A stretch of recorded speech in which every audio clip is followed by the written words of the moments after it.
Bismillahirrahmanirrahim. Assalamualaikum warahmatullahi wabarakatuh. Alhamdulillahi rabbil alamin. Wabihi nasta'inu ala umuri dunya waddin. Wassalatu wassalamu ala ashrafil anbiya'i wal mursalin. Wa ala alihi wa ashabihi ajma'in amma ba'du. Fa inna khairal hadisi kitabullah. Wa khairul hadiyi hadiyu Muhammadin sallallahu alaihi wasallam. Wa syarrul umuri muhdasatuhah wa kulla muhdasatin bid'ah wa kulla bid'atin dhalalah wa kulla dhalalatin finnar. Alhamdulillah bisa kita lanjutkan belajar kita bahasa Arab Majelis Taklim Nurul Jannah halaqah yang ke-29. Masih melanjutkan kitab Durusul Lughah Al-Arabiyyah yang merupakan karya Imam Zarkashi dan Imam Syubbani rahimahumallahu ta'ala. Kita sampai pada tamrin terakhir atau latihan terakhir pada pelajaran yang kelima. Setelah tamrin ini nantinya, yaitu pada pekan depan, akan kita lanjutkan dengan materi pelajaran yang baru. Namun sebelum memasuki bab baru, kita kerjakan dahulu tamrin yang ke-7 ini. Kalau dalam kitab saya, itu pada halaman ke-15. Dan di sini ada 10 soal. Bagaimana cara mengerjakannya? Maka kita baca perintah soalnya.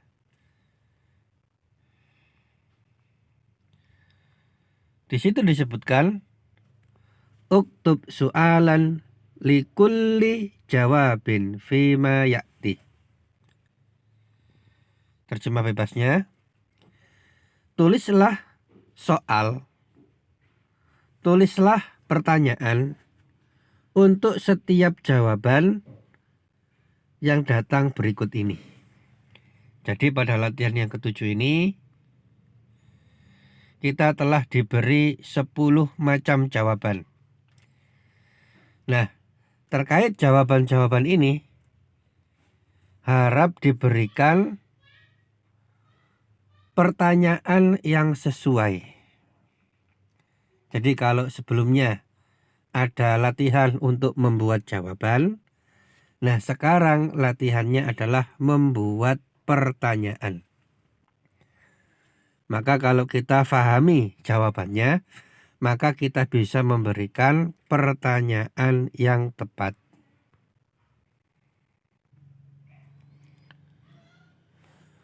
Misalkan ketika jawabannya itu kandungannya adalah benda mati, maka pakai istifham ma.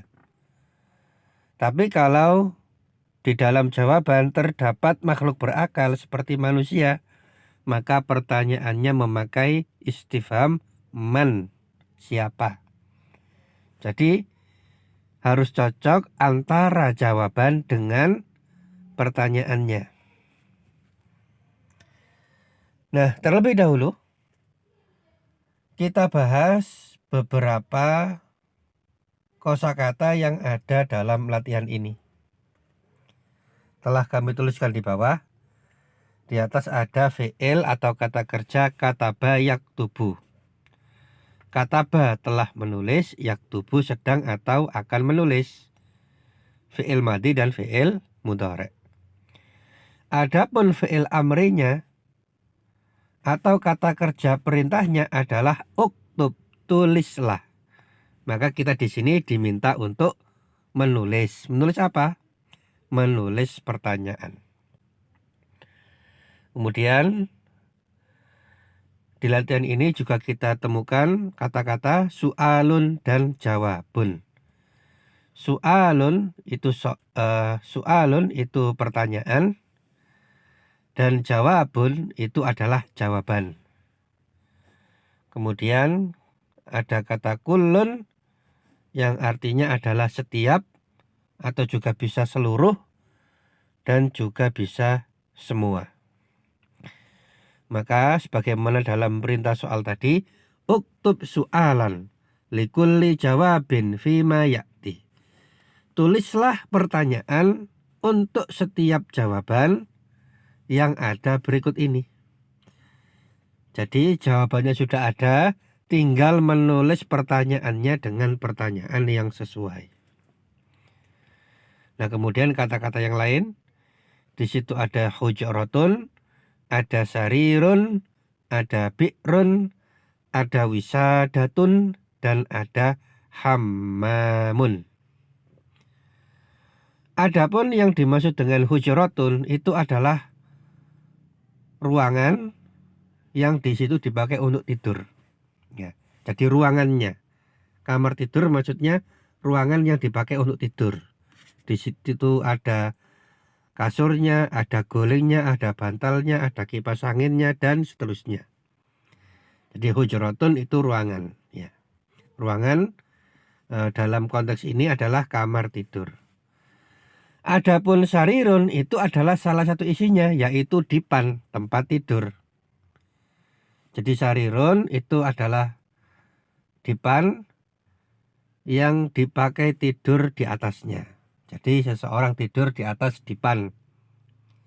Seseorang tidur di atas dipan, dan dipannya, sarirunnya berada di dalam hujrah, di dalam kamar tidur.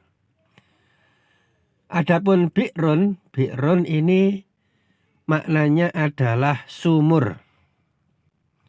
Sumur yang di dalamnya ada air, itu disebut dengan sumur. Ya, atau bi'run. Bi'run artinya sumur. Bisa jadi ada airnya atau bisa jadi sumur kering, pokoknya ya sumur itu. Kemudian wisadatun maknanya adalah bantal yang ditaruh di bawah kepala untuk tidur, itu namanya wisadatun, bantal. Nah, kemudian hammamun, di situ mimnya ada tasdid dan tidak pakai tak marbutoh. Artinya adalah kamar mandi. Ya, dalam konteks ini maknanya adalah kamar mandi. Dan ini agak mirip dengan kosakata yang pernah kita pelajari, yaitu hamamatun.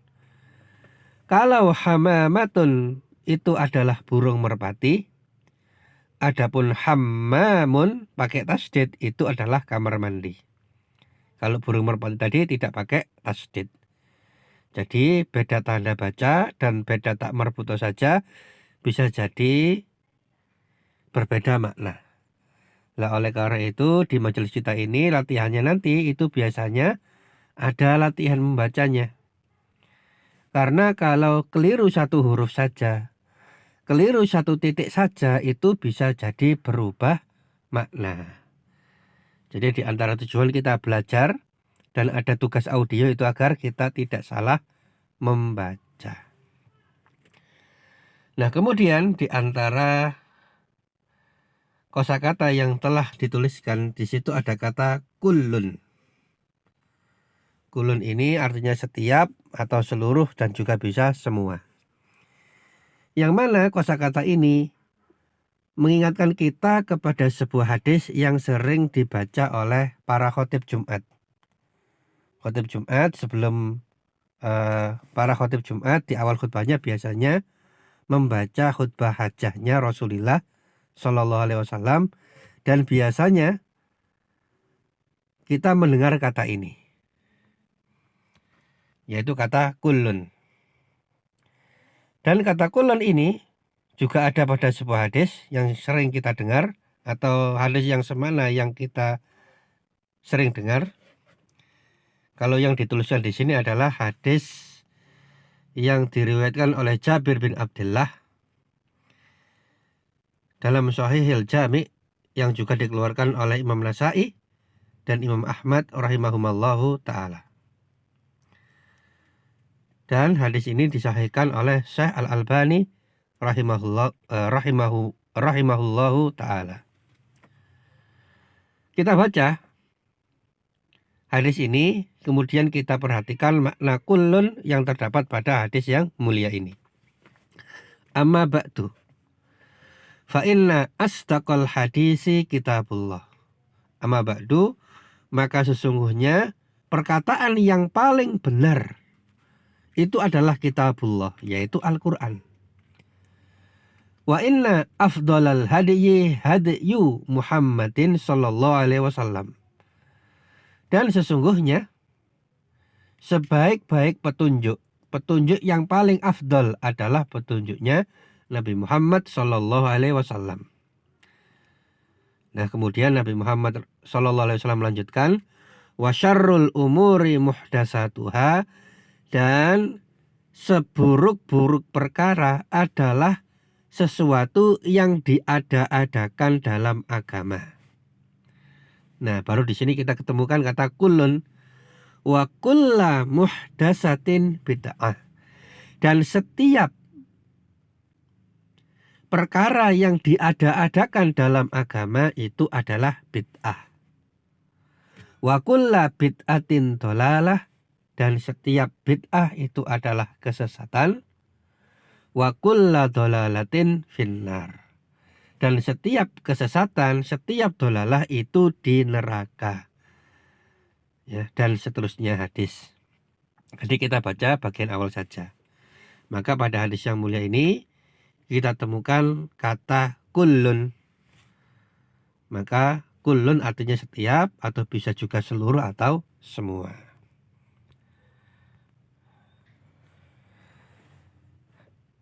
Nah, jadi dengan mempelajari bahasa Arab, insya Allah kita bisa semakin memahami hadis-hadis yang diajarkan oleh Rasulullah Shallallahu Alaihi Wasallam. Di antaranya hadis ini.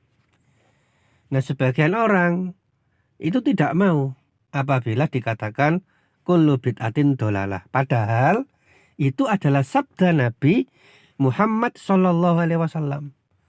Nah, kalau kita ngerti bahasa Arab, maka akan memudahkan kita. Oh, ternyata ini hadis Nabi. Oh, ternyata maknanya seperti ini. Jadi, insya Allah akan menjadikan kita lebih paham tentang hadis-hadis Rasulullah Sallallahu Alaihi Wasallam. Semoga Allah Subhanahu Wa Taala memberikan taufik kepada kita semuanya. Nah, kemudian sebagaimana biasa, pada halaqah kali ini ada 3 tugas. Yang pertama menulis, yang kedua adalah membaca. Menulisnya tidak banyak, hanya dari kata bayak tubuh sampai hammamun ini saja. Yang hamamatun ini sudah tidak perlu ditulis kembali. Tapi kalau mau ditulis untuk membedakan, maka silahkan, tidak mengapa. Jadi beda antara hammamun dengan hamamatun. Kemudian tugas yang kedua tadi dibaca. Dan untuk tugas yang ketiga, sebagaimana biasa dikumpulkan di admin, adalah mengerjakan tamrin 7. Yaitu pada kitab Durusul Lughah tadi, halaman yang ke-15 terdapat tamrin yang ke-7. Tamrin terakhir dalam pelajaran 5 kali ini. Ya. Maka tamrin ini dikerjakan dan dikumpulkan di admin. Dan semoga pekan depan kita dimudahkan oleh Allah Subhanahu Wa Taala untuk mempelajari bab yang baru dalam kitab ini. Semoga Allah Subhanahu Wa Taala memudahkan belajar kita, dan semoga Allah Subhanahu Wa Taala memberikan kita semuanya ilmu yang bermanfaat. Dari saya pribadi mohon dimaafkan. Kita tutup.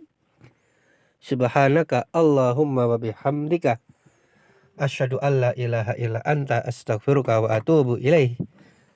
Wassalamualaikum warahmatullahi wabarakatuh.